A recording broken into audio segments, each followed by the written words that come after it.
Here at Milestone, we're working on a revolution, and this revolution is called Neural AI. It's the first time that it's been implemented in a racing video game, and it will change the player's perception. First, we will apply this to the artificial intelligence of the player's opponents. It's a tool that has infinite possibilities. To work on this, we searched for collaborators who are experts in this sector. We found them surprisingly close to home, here in Italy, a company called Aerobics. AI is the part of a game that determines the behavior of characters, or vehicles in this case, that are not controlled by a human. They have to react to situations occurring in an environment, and in traditional AI, they do that based on instructions written by a programmer who comes up with the rules describing how the agent must react to that environment. Neural AI, on the other hand, is the bottom-up counterpart, where agents learn autonomously which controls they need to operate in order to achieve an effect of realism or performance. For training neural networks through reinforcement learning, we use tools that have become the state of the art. We use PyTorch, an open-source framework that we know well and that allows us to do a lot, because it doesn't impose a lot of burden on those who use it. With it, we can do our job in the simplest way possible and focus on the hard problems, which are a whole other world of issues associated with training in-game. The designers need to be teachers, and this is very different to their previous role. In the past, we just had to balance out variables. Now we have to learn how to teach, and this has completely changed our perspective on artificial intelligence. We had to begin structuring a whole new area of work. We tell the neural AI which objectives it needs to complete. We tell it which actions will give it a negative result and which actions a positive result. And then it's up to the AI to learn which way is best to obtain the objective. The result is a very realistic experience, similar to a human player. But this is an emerging result, as opposed to a top-down prescription.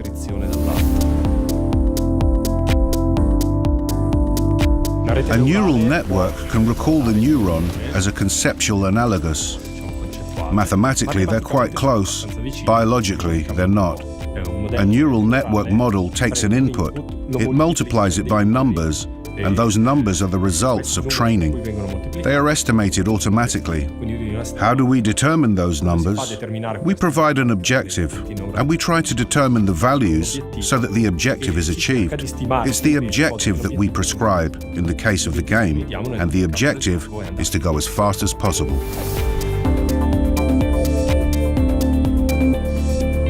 We started out by studying literature, basically checking what is available and what the state of the art in this field of reinforcement learning is. The most popular model is actor-critic, aptly named because one of its components, defined as the actor, is the part of the model that makes decisions. In the case of autonomous driving, it's all about accelerating, braking, turning left or right, etc. Once the action has been triggered, another component is responsible for evaluating that decision. When the neural AI is at the beginning of its learning process, in its infancy, it starts to explore. In scientific literature, this is called the trade-off between exploration and exploitation. But when it comes to exploration, I'll trigger certain actions to see how it reacts and what the consequences are. For exploitation, I'll use my knowledge and experience to obtain a reward. Neural AI doesn't start with commands, but rewards where it will receive or lose points. Basically, it's told what is good and what is bad, how to gain points and how to lose them. After this, it's given control of a motorbike and free to move around. We give it a series of episodes throughout its learning process, and for each episode, we observe how the race concluded. We analyze its performance and assign points. We can go back through the history of the model and verify which inputs contributed the most to a certain output. We had to design eyes for the neural AI. We had to give it sensations. However, what makes the biggest difference is that the neural AI remembers what has happened. This is an enormous advantage because it learns from its mistakes.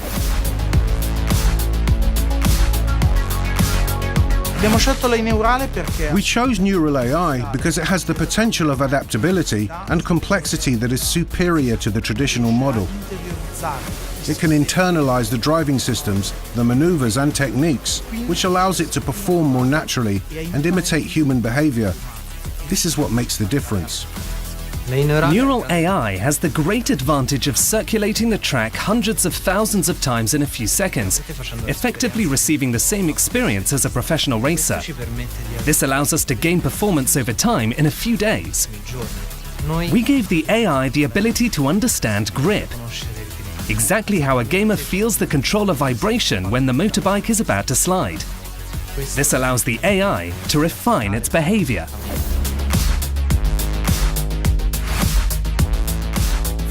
Getting the neural AI to race in a group is definitely a difficult task because we have to try to be fast without overdoing it. We have to try to push to overtake those in front, but most importantly, we have to try and keep an eye over the whole situation to avoid having accidents, touching other opponents, or the players whose movements will be more unpredictable and varied, compared to the AI, who performs like a professional racer. We can give priorities to the neural AI. Through the scoring system, the priority is not to hit the player or the opponents. A secondary priority could be not to get out of sight, but this would mean, in order to avoid the player, it can go slightly off track. This is exactly what happens in real life to avoid accidents. The neural AI went through a lot of intensive training under different circumstances. We created various starting grids and race starts all over the track. Not just the classic start, but procedurally generated situations. This allows for different group situations, even non-realistic, where they might start halfway through a curve. But this helps to refine their senses and ability to avoid obstacles in unpredictable situations. As it's a computer simulation as opposed to a real person or real life, it can accumulate 100 or 200,000 experiences in a day's work. I don't believe anyone has raced 200,000 times on a single track. So this allows it to accumulate an experience second to none.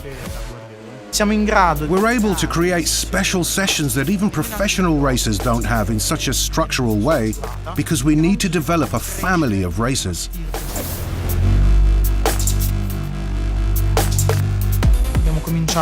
We started 2 years ago, and in the beginning it was a research project. We weren't sure how or when we could implement it. We had to really integrate ourselves with Milestone. We had to develop a software in order to allow the training process to run as fast as possible, to have as many attempts as possible to achieve the best possible result.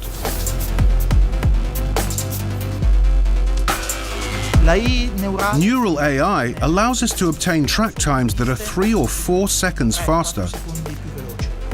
This gives us a neural AI that can compete at the level of the most professional MotoGP gamers. Group performance can only be judged using a game controller and competing with them to see how they respond. Neural AI has the ability to do things that we didn't think were normal. Every once in a while we saw the bike drifting off the curve, so its behavior was sometimes almost too human, because it decided itself to generate a certain racing style. Just like in real MotoGP or in any other class, losing 0.3 of a second means placing yourself below 2 or 3 racers. The results are always improving because we still want to perfect some behavioral characteristics. We would like to reproduce some real-life situations, but it's all about refining. The majority of the behavior is finished, and it's very precise, aggressive, and very human.